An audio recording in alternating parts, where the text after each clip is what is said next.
Hey Bulldogs, welcome to another tech tip with the eLearning team, where this week we're taking a look at YouTube keyboard shortcuts.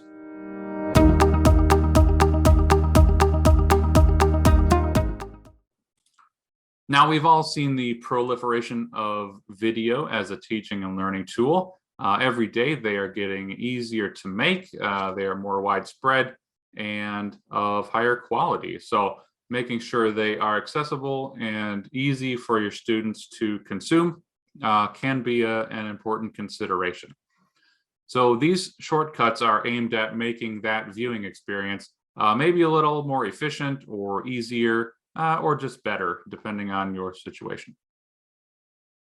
Now, these shortcuts assume two things. One, that you are viewing YouTube on a standard computer with a standard keyboard. Could be a Windows or Mac, but a computer as opposed to a tablet or a phone.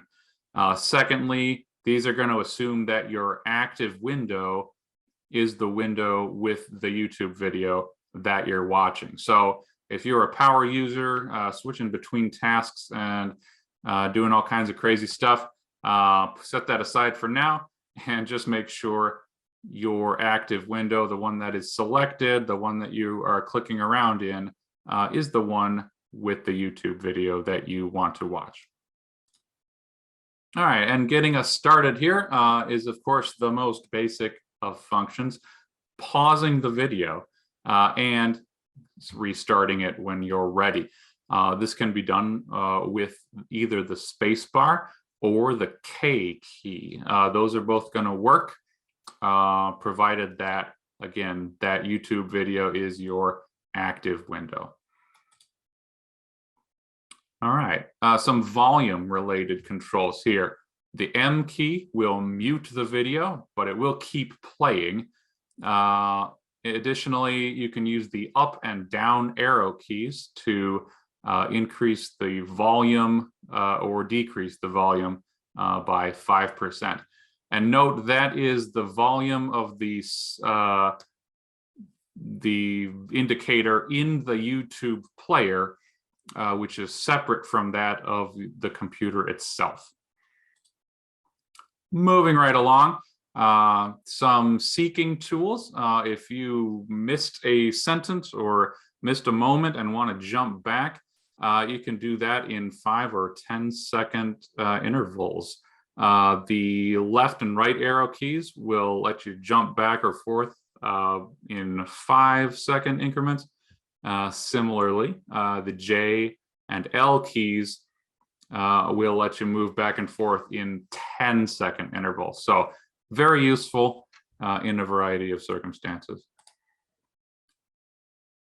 All right, a lot going on here. This number row across the top, numbers 1 through 9, are going to let you jump to that percentage of completion within the video itself. So 2, for example, will let you start watching from 20% of the way through the video. The 6 key will put you at 60% of the way through the video. Hopefully that makes sense. The 0 key does not put you at 100, but rather 0%, meaning the beginning of the video. And notably, these do not work on the number pad that might be off to the right side of your keyboard, but instead just make use of the row of numerals across the top there. Now, this is a kind of a more advanced feature, but for the nerds out there, we wanted to cover it anyway.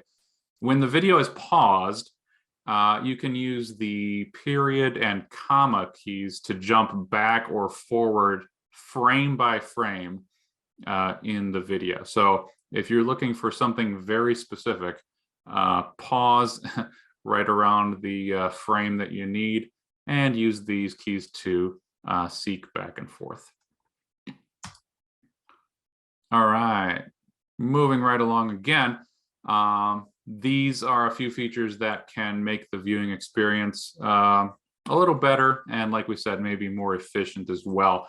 The F key will make the video full size, filling whatever screen you might be watching it on. And as we said too, accessibility is important with tools like this. The C key is going to activate closed captioning for the video. Press either of these again to undo that feature. So get it back to full size, hit F again, or deactivate the closed captioning. You can press C again. In the efficiency department, we have the less than and greater than commands. These will decrease or increase the speed at which the video is playing. So by default, the speed is going to be 100%, and you can hit these commands to increase that to 150% or maybe 75% if you need to go slower or something like that. So definitely experiment with that if a video is moving too slowly for you. Now, that covers the basic features that we wanted to share. It is very likely we will have additional tech tips in the near future about the back end of YouTube, if you happen to be uploading videos there for whatever purpose. And we might also cover some shortcuts and the like on mobile devices. So the YouTube app, essentially. So let us know if you have any interest in that. And thanks for watching.